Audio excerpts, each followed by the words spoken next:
Shawn, it doesn't strike me that any of this is very new. The US has been trying to get China to commit on intellectual property for so long. Why would it change now?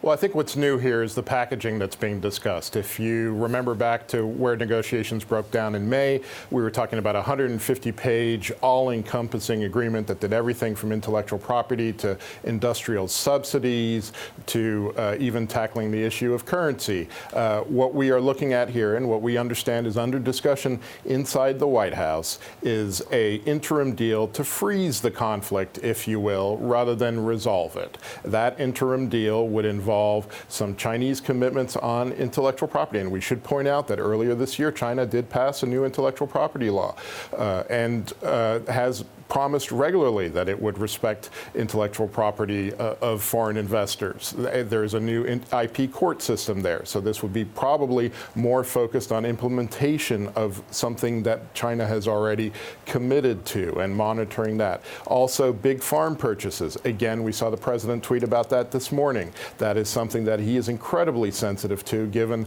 the importance of farmers to his political base and rural America overall.